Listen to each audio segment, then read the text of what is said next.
morning to all of you, my dear students. Today we discuss your junior grammar book.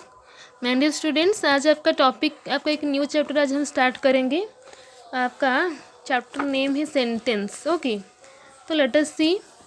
Sentence का मतलब क्या होता है? Sentence का मतलब होता है वाक्य. Okay, look at the followings. तो यहाँ पर कुछ सेंटेंस के बारे में एग्जाम्पल दिया है. देखो, आई में दिया है India is my motherland. Okay, Bharat मेरा मातृभूमि है. Okay, double I, water is life, जल ही जीवन. Triple I, honey is sweet. Okay, I go to market every Sunday. देखो, all the above four examples are sentences. जो एबव में दिया है फोर एग्जाम्पल यहाँ पर दिया है, वो क्या है? आपका एक एक वाक्य है. ओके, ये एक वाक्य है. डबल आई, ये भी एक एक वाक्य है. ओके, तो देखो, एक डेफिनेशन क्या है? वन वर्ड और a group of words arranged in order having complete sense is called a sentence. तो हम वाक्य किससे कहेंगे?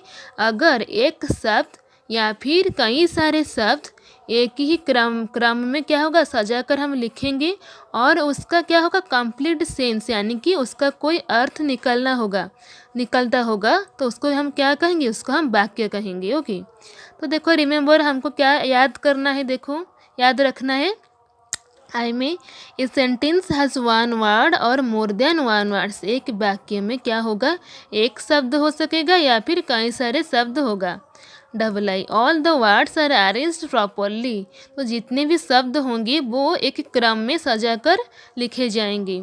Triple I, it has complete meaning. जो भी आप शब्द लिखेंगे उसका एक क्या होगा? सही अर्थ निकलना चाहिए. ओके, एग्जाम्पल देखो, यहाँ पर एक उदाहरण दिया है. Sugar is white. आपका चीनी क्या है? सफ़ेद है. तो देखो, यहाँ पर शुगर इज़ वाइट, वो क्या कह रहा है? आई एम ए सेंटेंस, मैं एक वाक्य हूँ. आई हैव थ्री वर्ड्स, मेरे क्या है, मेरे पास कितने? थ्री वर्ड्स हैं. देखो क्या क्या है? They are sugar is white. देखो, ये एक वर्ड है, शुगर एक वर्ड है, इज़ एक वर्ड है और वाइट भी एक वर्ड है. ये तीनों वर्ड मिलकर एक ही क्रम में क्या कर रहा है? एक मीनिंगफुल सेंटेंस दे रहा है, यानी कि उसका एक अर्थ निकल रहा है. इसीलिए उसका हम क्या कहेंगे? सेंटेंस कहेंगे. एग्जाम्पल देखो, वन में दिया है example of one word sentences. तो एक वाक्य में कैसे हम सेंटेंस, देखो जो बनाया गया सेंटेंस क्या होता है ना, गो, कम, स्टैंड, ये सब क्या है? वन वर्ड सेंटेंस है, यानी कि इसमें वन वर्ड है, एक ही शब्द है. देखो, नंबर 2 में example of two word sentences. देखो, टू वर्ड सेंटेंस में क्या होता है? देखो, आई में गो देयर, यहाँ पर गो एक वर्ड है, देयर एक वर्ड है, तो दो वर्ड मिलकर एक सेंटेंस हो रहा है. तो इसीलिए इसको क्या कहेंगे? Two word sentences. Go there, double I में कम हियर, ट्रिपल आई में थैंक यू, ये सब क्या है? टू वर्ड सेंटेंस है. नंबर 3 में देखो, example of more than two word sentences, यानी कि दो से अधिक शब्द से बनाया गया वाक्य क्या है? देखो, आई में आई एम वर्किंग, यहाँ पर थ्री वर्ड है, आई एक वर्ड, एम एक वर्ड, वर्किंग वर्ड.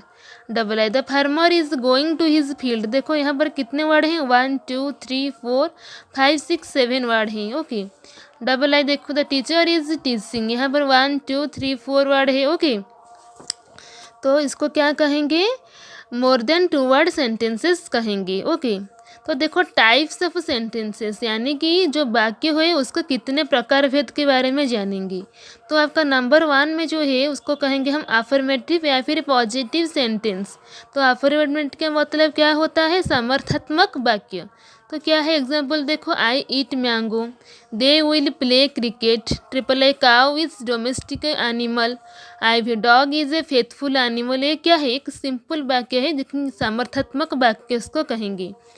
तो देखो, नंबर 2 में देखो, नेगेटिव सेंटेंसेस थी, नो और नॉट, यानी कि नास्तिसूचक वाक्य. जो भी सेंटेंस में नो और नॉट आएगा उसको हम क्या कहेंगे? नेगेटिव सेंटेंसेस, यानी कि नास्तिसूचक वाक्य कहेंगे. एग्जाम्पल क्या है? Lion does not eat grass, यानी कि आपका जो सिंह होता है वो कभी भी घास नहीं खाता. डज नॉट, यहाँ पर नॉट आ गया, यानी कि नास्तिसूचक वाक्य हो गया. ओके, जहाँ पर देखो, double I have not taken my breakfast, मैंने ब्रेकफास्ट नहीं किया है, तो यहाँ पर भी नॉट आ गया, तो ये आपका नेगेटिव सेंटेंस आ गया. Triple I am not a singer, I can not speak English. देखो जितने भी वर्ड्स हैं यहाँ पर नॉट का प्रयोग हुआ है, इसीलिए जहाँ पर नो या फिर नॉट होगा उसको हम क्या कहेंगे, नेगेटिव सेंटेंस कहेंगे। ओके, तो आज की क्लास में आज हम यहीं तक ही डिस्कशन करेंगे। Thank you to all of you.